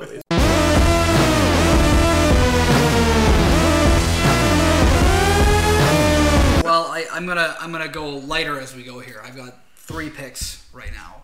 My first pick is The Wire. Now almost everybody fucking knows what The Wire is. HBO series. Yeah, I had previously seen the first season and had been about a couple episodes into the second season. And this last week I dived back into it and finished the second season. And I'm going to keep going with it. But it's a fantastic show. Basically, it's about a group of cops and criminals, I guess you can call them, in Baltimore. Mm-hmm. And every season focuses on a different aspect of maybe culture or societal issues, whatever. But so the first season's about drugs and the projects, mm-hmm. which is very much what we talked about today and what life is like there. The second season's about the docks, and so that's harbors and shipping and illegal immigration, smuggling, things involving that. And then I don't remember which season is which, but I know there's one with journalism and one with schools. You've seen it all, right? So The Wire, is that referred to a wiretap or an undercover, wearing a wire kind of thing? Yeah, so it's cops and robbers, basically. Yeah, in the first season, wires and wiretapping is a huge part of the plot. Okay. And it's involved in the second season as well. So that's where the name comes from, basically. Where can we stream this? It is on Amazon right now. It's on Amazon. That's where I'm watching it. It's Amazon made a deal with HBO a while ago where some of their older shows, they get the entire catalog of those shows. So right now, the entire Wire season is on Amazon. If you have Amazon Prime, mm-hmm. you can stream it all for free. So that's where I'm watching it. But it's great. It's gritty, I guess you want to say, but it's a very realistic take. It's a show you really got to pay attention to and be thinking about. And if you've been watching movies and TV for the last 10 years, you've probably seen at least 10 to 20 actors who made their break on The Wire. Give me something that's compared to. Is it like Breaking Bad? Is it like NYPD Blue, Law and Order? What kind of, is it like The Sopranos? Is it Sopranos? I mean, I know it's another HBO show. Sopranos, yeah. Does it focus more on the cops or more on the criminals? Oh, cops. It's the cops. It's focused on the cops. I think it's pretty even. Well, in the first 2 seasons anyway. Maybe, I don't know if it changes. But I would say it focuses on, the core group of cops that are trying to. Well, I mean, they set it up in the first season when they're trying to get The Wire on this drug dealer. So it's about the cops trying to put. It's a lot of government bullshit in it, which I like to show a lot because it really demonstrates how hard it is for the police to make any headway, because there's always fucking people who are like, well, I don't want to disturb this, I don't want to disturb that, I don't want to fuck around, but they're like, we need money to put a wire in, and then they're having such a hard time pushing it through. Like the second season is very interesting because the whole reason they get this case going about this racketeering and the smuggling and the drugs and everything is because the police commissioner or captain, I don't know who he is mad at the head of this union, the dock union guy, because he outbid him for a stained glass window at a church. And so he goes, I want to fuck this guy. I think he's up to no good. Let's get him. And the police get involved, and they go, well, there's so much more going on here. There's all kinds of crimes, and it gets so much bigger and broader. And the guy goes, I don't give a fuck about these broad crimes. I told you to get this guy. Go get him. And so he's impeding the investigation, basically limiting it because of his hatred for this guy. And all the red tape these guys have to go through to get past this one guy is exactly what you're talking about. Classic fucking government work. Yeah. But so it does a great job of showing both sides, and the character is amazing. The actors are amazing. One of my favorite characters is Omar, because he's got the best quotes in the fucking world. He pops up everywhere, but man, I fucking love it. So watch The Wire. It covers and touches on a lot of the things we talked about today. Great show. Great show. My next pick? Mm-hmm. Another cop television show on the complete opposite end of the spectrum, but it's Brooklyn Nine-Nine. Now, if you haven't watched Brooklyn Nine-Nine, you're probably like me, who looked at the commercials a long time ago and thought this show kind of looked like shit. It looked like a vehicle for Andy Samberg, who was coming hot off SNL and was just a big name at the time and was doing those Lonely Island songs. And it was just a thing for him. But I'll tell you this, it's way more than that. It's actually funny as fuck. They are. The episodes I've seen are entertaining. They're really good and way better than I thought. Chris, you saw one episode. You liked it. I liked it a lot. Yeah. I think the LPMs on this show are off the charts. What's an LPM? I'm sorry, what? Laughs per minute. Wow. Laughs per minute. We talked about The Unbreakable Kimmy Schmidt a while ago, and I said that it was kind of in the same genre as 30 Rock and Parks and Rec and The Office and all that. I think this is the closest thing to Parks and Rec and The Office than that. Much closer. It's basically Parks and Rec in a different department. It's the cops, right? But all the characters are great. It's got Terry Crews, my big muscly boy from The Expendables. Andy Samberg great. And then it's got a bunch of smaller bit actors, a lot of who have never seen anything. But they're all enjoyable. They're all funny. They all play a good role. And also the show, this is something I guess I might as well touch on with the social justice angle we have going on today. It's a very progressive cast. Like you've got... Here he goes again. I'm gonna say it. It's interesting. Social justice warrior over here, right? Yeah. The captain, the head of the department, is a gay black man. The next guy in charge is a black guy. You got a couple Hispanic people on the team, and like one white guy, and that's fucking Andy Samberg. Groundbreaking. I don't know. It's just interesting. It's like you don't see that very often, and I don't think it's given credit for that. But more importantly, it's funny as fuck. That's really it is hilarious. And so don't shy away from it because you thought it was a piece of shit like I did. Yeah. It's actually really... The promos are awful. Yeah. Right? I don't know. I think they just did a really bad job advertising for it, I feel like. What's the deal there? They just picked bad stuff for it. Yeah. Yeah, it's really the promos. Corporate production is so weird. Movie studios or television, it just seems like... You give it a shot. It's on Hulu. Stuff. Hulu? All right. Yeah. Ooh. What? Hulu? No, that's not it. I saw it was a Facebook kind of thing that happened where somebody was complaining about Supergirl. There's a new show about Supergirl coming out, and they were bitching about how, like every other time when they make a show about a female superhero, I saw the trailer. Yeah. They make it a romantic comedy. Oh yeah. Well, they're saying it was like the SNL bit, the Black Widow. Yeah, I didn't see the bit because I don't watch SNL, but it is similar to that. Yeah, I did watch the bit afterwards, and I guess I mean, the SNL bit was a sitcom that featured Scarlet Witch, or not Scarlet Witch, sorry, Scarlett Johansson, Black Widow. Scarlet. I've been doing the same thing all week. So it was a sitcom featuring Black Widow, is what they did. But yeah, so there's a Supergirl show coming out, which I watched the trailer, and it wasn't really a romantic comedy. No. You know, I'm like, okay, I guess as like a fucking headline, you can call it a romantic comedy, but it's not. It's not a serious, gritty hero show. But the show is about the person who's Supergirl.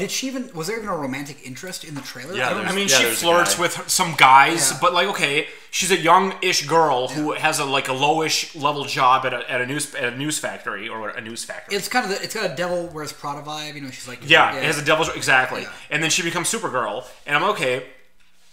I mean, I guess this is a guy who's like a comic diehard. He's like, this isn't Supergirl, and I'm okay. Look. These guys, maybe the show will fail. I'm not saying it's going to succeed. Maybe it'll fail. A lot of tropes, I guess, is what. A lot of used and tired tropes. When a fucking network makes a show, they're not guessing. They got a lot of data. They got a lot of historical data. They got a lot of current data. They probably did a lot of testing to go, if we make a Supergirl show, who's watching it? Men or women? Women. What do they want to see? The fucking gritty Batman style, Superman, like gritty as fuck. Broken superhero. Noses, teeth falling out. They don't want to see that. This is what they want to see. And maybe it'll fail as a show. Absolutely. But like, they're not fucking like taking and ruining Supergirl. No, they're making a Supergirl show that appeals to the people that are going to watch Supergirl show. I watched the trailer. I don't think it looks bad. I watched it too, and I'm like, I don't get a rom-com vibe. And Lois and Clark show? Remember that one? It was with Terry Hatcher. Vaguely, yeah. It was old, but that had a lot of romantic comedy kind of scenes in it. Like when they did the human parts, it was very like Terry Hatcher's so clumsy, and this guy's so like nerdy around girls. They had a lot of that, and it was still a good show. Well, I think it. Look, maybe networks can do their research wrong, right? Sure. But I think they're clearly targeting women as a market and trying to get them involved.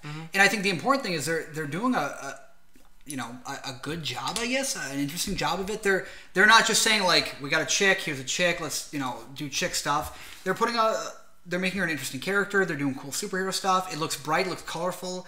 The action scenes look nicely done. I don't know. I think it's got a good chance, and I don't think it's a piece of shit. And I think people just got to get over this whole like, that's not Supergirl from the comic book. They got to get over that. Like, nothing's the fucking comic book. Nobody reads that, but fucking comic book nerds. Well, no one's watching that shit. Yeah. You know what I mean? Like when they're making a TV show, it's not like the comic book. No, Superman never had a sister. Okay, blow that out of the water. You know what I mean? Here we go. That's not true. What? He had a sister? It's his cousin. He had a cousin. It's a real thing. Well, it's not a sister.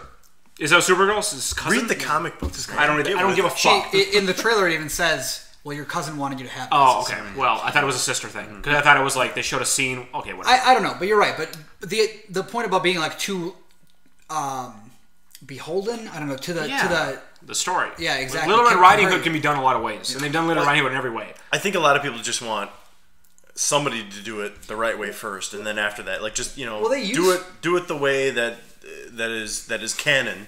And then beyond that, you can start screwing around with it. I think people are just mad that nobody's ever made the pure like. I think Game of Thrones is the best example of this, where you've got your book, which is good for the book, and then you've got your show, which is really branching off from the book, especially lately, because I've read the books, I've seen the show, whatever. The show, I think, is doing a better job of adapting a lot of material, but it's doing a really different job. You don't have to be religiously faithful to the original text. You know what I'm saying? So I agree with you on that. But yeah, I don't think it looks bad. So I don't know how we got on this. I just blurted that out for no reason. Yeah, it looks legit. It looks interesting. I don't know if I'll watch it, but I might. I love those fucking shows. I don't have cable, so I love Arrow. I'm gonna start watching The Flash soon, probably. I hear really good things. Well, my last pick. All right, it's a comic book. It's called The Wicked and the Divine. It's actually The Wicked plus the Divine. Graphic novel or comic book? Oh, actually, The Wicked is what? I know that, right? Wicked alone is like a spin-off from The Wizard of Oz about one of the witches. Right. Yeah. This is not that? This is totally different. Oh, that's an unfortunate name. The Wicked plus the Divine? Well one is Wicked is already a thing that's pretty known. Well, one is just the word wicked, and one is the Wicked plus the Divine. I don't think it's an issue. Okay. Well, is it related to the Wicked? No. Or Wicked? Not at all. No. Okay, I think that's an issue. Okay, so clarification. I think that's an issue. Nothing to do with Wizard of Oz. Okay. So the premise of the comic is basically every 90 years, 12 gods are reincarnated in the bodies of living humans, and it's an event called the recurrence, right? And the collection of gods together are known as the pantheon. And these gods are like throughout mythologies, throughout history, like Lucifer, Amaterasu. You remember that, right? From Amaterasu is the black flame in Naruto. It might be, but you remember the dog? The white dog also. Yeah, that's whatever. Nerd test. Sekhmet and Morrigan from Camelot and all that. She's like a Morrigan, witch. huh? Yeah, so all these gods that you might recognize from mythology and shit, right? Okay. Minerva, I don't know. Sure. But it's the Expendables of gods. Kinda, yeah, Okay. yeah.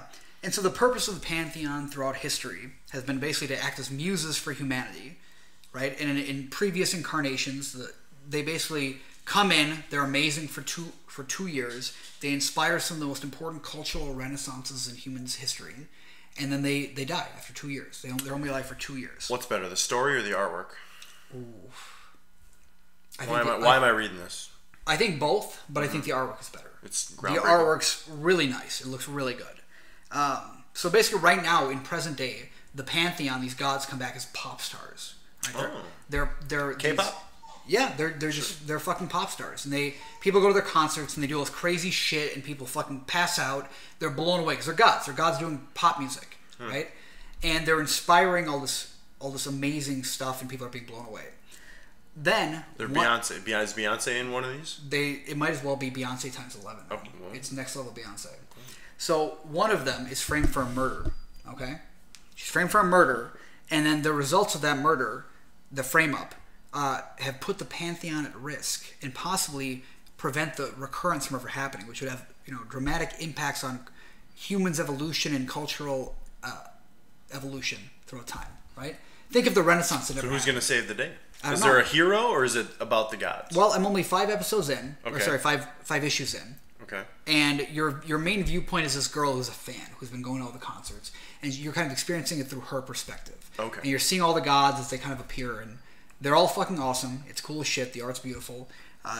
It's written by Kieran Gillen, and the art's by Jamie McKelvey. If you know what any of those people are, I don't. The Wicked and the Divine. The Wicked and Divine. It's dope. You'll see some pictures. I don't know. It looks cool as fuck. I like it. They're all badass as fuck. Cool. So check it out. Neat. You know what? I'm gonna skip my last pick for now. Okay. I think we're good. You got any picks? You want There? to I have one pick. Go see this movie. It's called The Woman in Gold. It's based on a true story about one of the most famous pieces of art in Austrian history that was looted by the Nazis when they annexed Austria, and was held by the government of Austria for decades, and was actually known by some as the Mona Lisa. This painting of this woman is the Mona Lisa of Austria. No, I've seen the Mona Lisa. It ain't shit. Is this better? It's amazing painting. It's got gold flaking in it. It's turn of the century, early 1900s. Great piece, but it belonged to a husband and wife. The husband commissioned it from this artist in the early 1900s. Picture of his wife, painting of his wife. But the Nazis stole it, basically took it, and it ended up in the hands of the Austrian government. Well, decades later, after the war, after this, her niece was one of the heirs to her uncle's estate. And basically, as an heir, she was entitled to his belongings. Well, this was an item that showed up, and she realized, well, hey, that's my aunt. That belongs to me. I'd like that returned, please. It was stolen. I'd like it returned. And she fled after the war. She's Jewish, Austrian Jewish. You say that fled in about my 1945, became an American citizen. Had to up and leave everything she knew after the war. Started anew in America, and she goes in the 90s, in the late 90s, early 2000s, and she decided she wanted this painting back, this most famous painting. Well, then the Austrian government kind of goes, funny lady, yeah, right, and gives her the brush off, like the total brush off, no respect, whatever. You're not ruining the movie now, right? I'm not going to ruin the movie. So basically, the whole point of the movie is she gets this young lawyer, this friend of her, son of her friend. I'm hooked. Basically, young lawyer, and it's played by what's his name? Who's the Green Lantern? Ryan Reynolds. Ryan Reynolds, and this is Helen Mirren is the main lady. So pretty and she new gets movie. him and basically says, you need to help me with this. Helen Mirren. Yeah, Helen Mirren. Who's that? She's older lady. She's a babe. She's great. She's Old in babe. Red. From that red movie. Yes. Yep. Okay. I like how I said older lady babe, and you were like. So she on gets point. this guy, and she goes, "You need to help me with this," and he goes, "I'm real busy, sorry." you don't get any money kind of thing. Like, sorry, lady, I don't think you understand, how this works. We're not, we can't just sue a government and get your thing back. Well, it's this whole trial. They go through all this stuff, goes to the Supreme Court of the United States just to see if they can sue to get the painting back and do legal action, things like that. But it's one of those great, if you like an underdog story and you like, old World War II and justice and all that stuff, it's a very interesting story. And she's just, the lady in real life and in the movie, one of those just, like, hard ass old ladies that doesn't take guff from it, doesn't care, will beat you over the head with her umbrella. Judi Dench. Judi Dench, yeah. Where can I watch it? Where do you see it? It's in all theaters. You can go to Egan. Brand new. It's out right now. You can go to Egan Regal Cinema. You can look it up online. You can Google it. Woman in Gold. I can't believe I've never heard of this. It's seriously probably been out in a week and a half, maybe. I don't know. But it's based on a true story. And if you want to look up the whole story, you can look it up on Wikipedia. Really good. Woman in Gold. What made you go see it? My aunt actually told us about it on Mother's Day last week. I would never go see it without your recommendation right now. So I'm telling you, it's one of those where I said I have to see this movie too. But first, I really want. It's just a really cool story. I really want to see. I don't know about Ryan Reynolds in this part, but the rest of the story and everything else I think holds up. So. I think Ryan Reynolds is cursed. He just doesn't convince me. Outside of wasn't he in Waiting? Yeah, I like Ryan Reynolds quite a bit. He got typecast. Well, okay, let me. He was awful in Green Lantern. That's all I know. Well, I thought he was fine. I liked. He did fine. I thought the movie was. Maybe I just don't like the okay. character of the Green Lantern. It seems silly to me, but. So, every movie he's been in, pretty much that one onward, has been a complete box office bomb. And I don't think he's a horrible actor. I don't think he's like being cast in bad roles all the time. But the movies he's in do not do well. It's just like R.I.P.D. That movie's a fucking bomb. You remember? You don't even know that movie I'm talking about. Yeah, what the fuck you're talking about? He was in Van Wilder. Well, this was back in the day. Yeah, that's what I know. Yeah. He was great in that. Love him in that. He did Waiting. Love him He was in that. great in that. Yeah. But he played the same character in both. Yeah. That was his guy. I feel like I can't take him seriously. Exactly. He got typecast as this kind of like, I don't give a fuck, kind of a youngish, well, it's almost handsome weird. fuck, He got typecast in people's minds, but not in movies. In movies, he was playing a lot of serious roles. Well, he was trying to, yeah. But people couldn't take him seriously Exactly. because he was too busy being fucking Van Wilder all the time. Yeah. He's stuck being Van Wilder. I saw that movie Buried, where the entire movie is he's buried alive in a coffin. What the fuck movie is this? Yeah, it's a movie. Came out. Have I seen this? Wow. It came out 2000. I don't know. Okay, what was that about? Is it good? It's pretty fucking yes, good. I remember this one. Yeah. Yes, I've seen that one. It's ridiculous. He's Sounds buried. awesome, actually. The whole movie is filmed from his inside a coffin. He's buried in the coffin alive. It bombed. And it bombed, yeah, exactly. But the movie's really good. He's awesome in it. It's like, do you remember the movie Phone Booth with he's Colin got his Farrell? phone and he's like trying to call. Yeah, and get connected. it's kind of the same idea where the whole movie is just in this isolated area and you're discovering why he's been trapped in. It probably cost him $200,000 to make this movie. But it was yeah, seriously the whole he's- thing shot in like close up while he's lying. But in he's his fucking coffin. great in it. It's a good movie. He's a good actor, I think. But yeah, he's typecast as fuck. Yeah, so it's really weird. No one can get Brian Wilder out of Poor their Ryan fucking Reynolds. heads. So, hey, a drink to our boy Ryan Reynolds, am I right? I'm all out of brandy, but okay. I'm on too. Yeah, whatever. Well, Thanks for coming. Hey guys, follow us on the Twitters. follow us on Twitter. This is Eric. This is Yuri. We'll get everybody's, But keep giving us those 5-star iTunes reviews. That's really what we love those reviews, guys. we give shout outs. We can't Tell your friends about our podcast. Thanks again to Nick. Listen to us in your car and tell us what you think. Comment. AVDP.